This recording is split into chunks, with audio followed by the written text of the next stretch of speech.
এবারে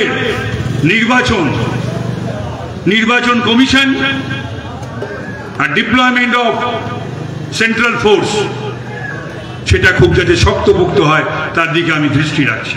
এবার মানুষের ভোটে, গণদেবতার ভোটে এই কলকাতা উত্তর থেকে প্রতিনিধি যাবে, দুর্বৃত্তদের ভোটে আর চোখ রাঙানির ওই সমস্ত গুন্ডাদের প্রতিনিধি এবার যাবে না ভারতবর্ষের পার্লামেন্টে।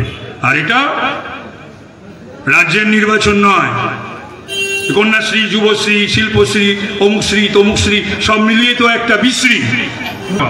যদিও এবার যদি ভালো রেজাল্ট হয় কিচ্ছু করতে হবে না মোদিজিকে, অমিত শাহজিকে, ও আপনি এই সরকার তাসের ঘরের মতন ভেঙে পড়বে, দলও ভেঙে পড়বে। কত যোগাযোগ করছে আমার সঙ্গে তার ঠিক নেই, কত নাম বলবো আমি এখানে, আর বলবোই বা কেন এখন।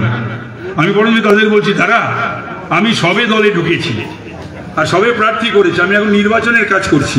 এখন তোরা যদি ইট পাতিস আমি ওগুলোর আমি লক্ষ্য রাখতে পারবো না, ওগুলো পাহারা দিতে পারবো না। তোরা এগুলো নির্বাচন হয়ে যাওয়ার পর আমার সঙ্গে যোগাযোগ করিস, তখন আমি সুকান্ত শুভেন্দুদের বলে দেবো, বা তখন দিল্লির যদি কাউকে বলতে হয় বলে দেবো।